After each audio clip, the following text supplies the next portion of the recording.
To start this Google Hangout meet, we will start by going over the regular verb tenses that we learned last class and just kind of reviewing the information we learned to jog their memory. And we'll start by having each student write, I'll provide a verb for them to write on a piece of paper in front of them, a regular verb. And we'll go over what the different tenses mean, past, present, and future, just to make sure that they really understand and there isn't any further confusion on that before we move into irregular verbs. So I'll provide a verb like jump. And so students will first write the present tense of the word, which is just jump, on their paper. And then under that, I'll ask them to write the past tense and then the future tense. So it's easier for them to kind of understand if you give them a subject to write about. So you can have them write their own name. Like for me, I could do Miss Corbin, or they could write Annie, John, etc. So they'll write the subject first. So in my case, Miss Corbin, and then the verb I provided is jump. So Miss Corbin, present tense would be jumps, and then past tense, jumped, and then future tense, will jump. And then to further kind of review and explain these tenses, you could kind of act out the actions. So if I'm doing present tense, I can say like Miss Corbin jumps in the air, like right now. And then I can say for past tense, Miss Corbin jumped 30 seconds ago. And then future tense, Miss Corbin will jump in 10 seconds. And then like wait 10 seconds and then start jumping again. And then let them, a few of them kind of give their examples. We don't all have to use the same verb. It would be fun for them to each kind of come up with their own little exercise thing to kind of make it cross curriculum. So they could do like wave or dance or something fun, or if they have a dog, like pet. And then we'll kind of slowly move on into irregular verbs, and I'll start by I'll give them some irregular verbs that they may already be familiar with and not realize that they're irregular verbs. So the examples of that would be fall, dive, or speak. So most students have probably fallen before, or we've all spoke. And then dive, most students have probably, at least in Texas and Alabama, it gets hot, so they've gone swimming before and had to dive off a jump or diving board. And I'll kind of ask them to do the same thing before, write it in the present tense, and then do future tense, and then ask them how they think it would be in the past tense. And since they've done it before and have probably talked about it, they subconsciously kind of already know.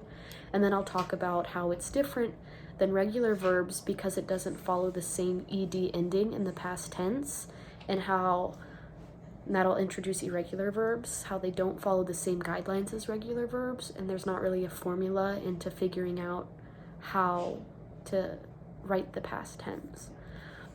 And then we'll move on to sharing more examples, and I will provide them with a worksheet, and it's this one.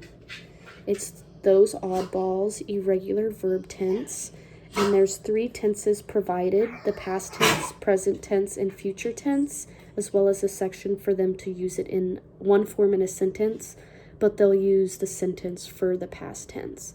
So in each section in each verb line, there's one provided. So it may provide the past tense, it may provide the present tense, and it may provide the future tense. So for the first, we'll do this worksheet as a class to kind of review irregular verbs. So the first one is caught.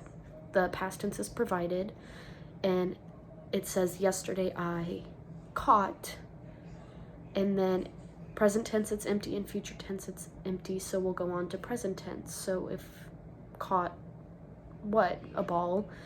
And then we'll go over that, and then to use it in a sentence, I'll provide the first one, and then as we move on, I'll call on certain students and let them pick a sentence, and then we'll all copy that down, so that way they can each kind of, it's more interactive than me just providing everything for them. And then the next day in the mini lesson, not the next day, then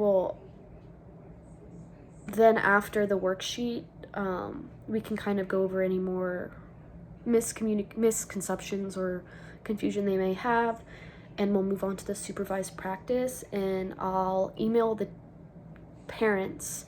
There's a few different links to different games where students can practice irregular and regular verbs, and students can choose which game they want to play, or they can play all three, and it's fun little games. Like one, snakes and ladders, so they roll a virtual dice and they have to select the correct verb choice to a fill-in-the-blank question, and then they can move up or down depending on if they got the snake or the ladder.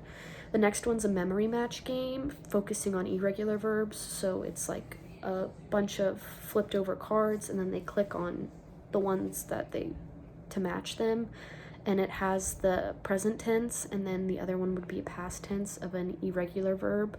So one of the examples would be the top left corner says see, and then the bottom left says saw, so they'll have to know that the past tense of saw or of see is saw. And then there's another memory match game, but this one's focusing on regular verbs, just to give them more review on regular verbs.